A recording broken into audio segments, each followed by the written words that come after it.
हरे कृष्णा सज्जनों, मेरा नाम साधना है और मैं उत्तराखंड के केदार घाटी से हूँ। सज्जनों, मैं अपने साथ हुई भगवान की लीलाओं का अनुभव आपके साथ साझा करती हूँ। आज इसी क्रम में भगवान की यह लीला है। यह लीला 24 दिसंबर 2024 की है। दिन है मंगलवार और समय है 5:36 का। इस समय स्वामी जी अपने छात्राओं को, जो स्टूडेंट है उनके स्कूल में आ रखे योगा स्टूडियो में, तो वहाँ पे जो है वो ऑफलाइन तो देते ही हैं, कुंडलिनी शक्तिपात का कोर्स कराते हैं, लेकिन इसके अलावा वे ऑनलाइन भी कोर्स कराते हैं इसका, कुंडलिनी शक्तिपात का। तो यह लीला बड़ी अचंभित कर देने वाली है सज्जनों।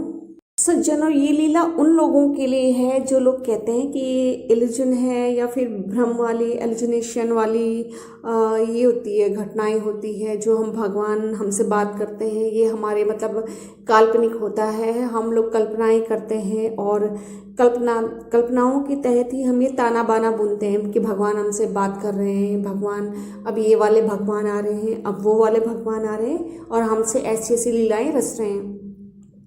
तो जो लोग इन चीज़ों पे बिलीव नहीं करते, तो वो लोग कहते हैं कि ये सब इल्यूजन है और ये भ्रमित है, भ्रम वाली स्थिति है और ऐसे ही नाम दिया जाता है ऐसे कि ये इस तरह से होता है।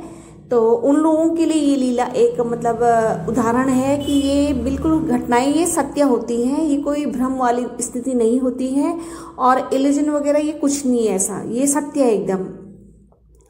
तो स्वामी जी की एक छात्रा हैं, वो ऑनलाइन थी और वे गुजरात से हैं और उनका नाम मैं लेना उचित नहीं समझूंगी क्योंकि पूछा नहीं है मैंने उनसे कि उनका नाम बोलना है या नहीं बोलना है। और स्वामी जी से उन्होंने बताया जब शक्तिपात के दौरान समय ऑनलाइन, तो वो बाल्यकाल से ही भगवान की भक्त रही हैं और आज भी हैं। लगभग वे माता जी 70 वर्षीय हैं। छात्रों को जो है एक साथ ही दे देते हैं शक्तिपात। तो उस समय वे बताती हैं कि कान्हा जी ने उनसे बात की और हम अचंभे में पड़ गए क्योंकि उन्होंने वो बात कही जो बिल्कुल सत्य है। हमने उनसे कभी नहीं बताया कि हम अपने कान्हा जी को 1 महीने से मट्ठा दे रहे हैं, हमने नहीं बताया, हमने किसी को बताया नहीं था ये बात। और ठंड बहुत थी लेकिन अब मैं पीती हूँ, 1 महीने से लेने लगी थी मैं मट्ठा। तो इस बीच में अशुद्धि में आ गई जिसके कारण जो है स्वामी जी को ही खाना देना होता था। तो स्वामी जी ने क्या किया कि 2 दिन से स्वामी जी सिर्फ मुझे मट्ठा दे रहे थे, भगवान जी को नहीं दे रहे थे, कान्हा जी को, जबकि रोज हम लोग कान्हा जी को भोग लगाते हैं मट्ठे का भी। तो स्वामी जी ने सोचा कि कान्हा जी को ठंड लगेगी, मट्ठा नहीं दूंगा मैं इनको, और वो सिर्फ मुझे ही दे रहे थे। अब देने वाले तो स्वामी जी थे वहां पे। तो सिर्फ 2 दिन से ही उन्हें सिर्फ मट्ठा नहीं दिया और उन्होंने इस चीज की शिकायत, जिस समय स्वामी जी मट्ठा नहीं दे रहे थे कान्हा जी को, तो मैं उनके नेत्रों को देख भी रही थी कि वो मुझे घूर के देख रहे हैं। मैं मट्ठा पीती थी, वो मुझे घूर के देखते थे। तो मैंने स्वामी जी से कहा कि स्वामी जी आप ना इनकी काजल साफ करके दोबारा से लगाओ, पता नहीं आप कैसी काजल लगा रहे हैं, 2 दिन से ये घूर रहे हैं, देखो पता नहीं क्यों गुस्सा कर रहे हैं।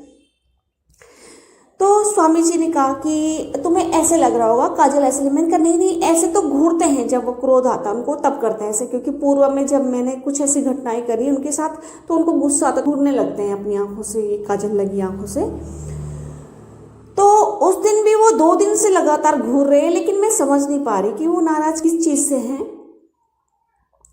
तब उन्होंने जो है स्वामी जी की छात्रा से कहा, इन माता जी से, कि 2 दिन हो गए तुम्हारे स्वामी, जो तुम्हारे गुरु जी हैं, वो मट्ठा नहीं दे रहे मुझे, कि आज रात कह देना मुझे आज रात को ही मट्ठा चाहिए।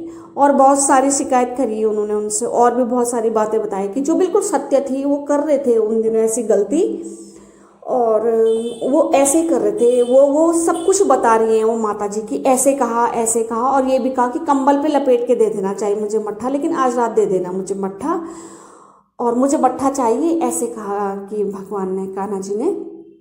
और ऐसे भी कहा कि जो तुम्हारा एक गुरु है ना, ये आजकल भोग मुझे फॉर्मेलिटी की तरह लगा रहा है और चलते बन रहा सीधा, कि पहले देखो रुकते थे मेरे लिए, इंतजार करते थे मेरे खाने का, आजकल ये ऐसे कर रहे हैं मेरे साथ, फॉर्मेलिटी कर रहे हैं तुम्हारे जो गुरु जी हैं जल्दीबाजी में, कि इसलिए मैं नाराज हूँ उनसे, कह देना उनको।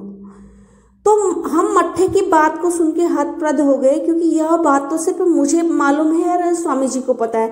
किसी को भी हमने आज तक ये नहीं बताया कि हम कान्हा जी को मट्ठा दे रहे हैं। वो भी 1 महीने से देते हैं। सिर्फ इस 1 महीने में हमने सिर्फ 2 दिन ही मट्ठा नहीं दिया। वो कभी हमने उन माता जी से शेयर नहीं करी ये बातें। स्वामी जी कह रहे मतलब ही नहीं है इस तरह की बातें बताने का, उनको तो बताया ही नहीं कि क्या देते हैं क्या नहीं देते। और वो स्वयं से बता रही है कि कान्हा जी उनसे बोल रहे हैं। तो इतनी सत्य बात, हम भी आश्चर्य में पड़ गए कि वो देखो उनसे बोल रहे हैं। तो वो कहती हैं कि मुझसे भी भगवान बातें करते हैं और सारे देवी देवता बात करते हैं उनसे, उन माता जी से। वो बाल्यकाल से ही भगवान की भक्त रही हैं। अब सज्जनों देखिए, उन लोगों को क्या कहें जो कहते हैं कि ये इल्यूजन है, ये भ्रम की स्थिति है। तो ये जो ये घटना है, ये उन लोगों के लिए बहुत बड़ा उदाहरण है कि नहीं, ये भ्रम नहीं है, ये वास्तव में है। इस कलयुग में भगवान लीलाएं कर रहे हैं। जो अधिकारी जन लोग हैं उनके साथ करते हैं लीलाएं, लेकिन जो जिन्हें सत्य नहीं मानना है, सत्य ही कहा है इस कलयुग में किसी ने कि अगर साक्षात भगवान प्रकट होके भी कहे ना कि मैं भगवान हूँ, तो कहेंगे तेरे पास पैसा है।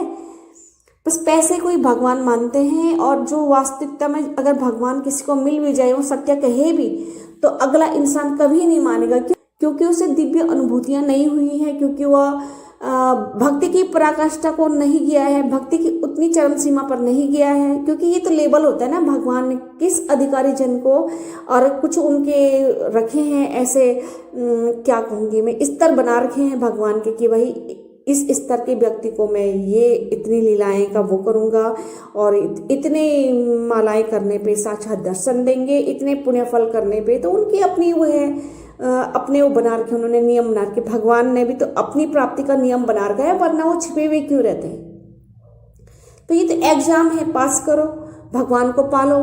लेकिन नहीं, ऐसे लोगों ने क्या करना है, भगवान को पाने के लिए एग्जाम में नहीं बैठना है। मतलब कोई भक्ति नहीं करेंगे और ऐसे कह देंगे ये इल्यूजन है, ये भ्रम की स्थिति है, ऐसा है वैसा है, ऐसे कहेंगे जो भक्त लोग हैं जो इस स्थिति को प्राप्त हो गए। और अगर वो सत्य कह रहे हैं तो उनको उल्टा क्या कहेंगे कि ये दिमागी तौर से बीमार हैं। तो ऐसे लोगों को क्या कहा जाए सज्जनों, मैं तो यही कहूँगी कि ऐसे लोगों की बातों को इग्नोर करें और अपने भक्ति पथ पर यूं ही बढ़ते रहें। बोलने से भक्ति का ही बढ़ावा होता है, ऐसा कुछ नहीं है। अगर कोई नहीं मानता है सत्य तो उसे छोड़ दो, विश्वास दिलाने की जरूरत नहीं है। और कहने से तो क्या पता 2 तो गलत हों, 2 ना माने, लेकिन क्या पता उन 3 व्यक्तियों में से या 4 व्यक्तियों में से या 10 व्यक्तियों में से 1 व्यक्ति भी भक्ति की ओर बढ़ जाए तो अच्छा ही है। ना माने तो कोई बात नहीं, किसी का लॉस तो है नहीं। तो इस प्रकार से जो है उन लोगों के लिए बहुत सही उदाहरण है ये, जो लोग बिलीव नहीं करते। माता तो अगर भी कहेंगी कि मेरी इसमें फ़ोटो भी ऐड कर दो और नाम ले लो, तो फिर मैं ये क्लिप जो है इसमें कर दूंगी, और इसीलिए मैं ये बाद में बना रही हूँ।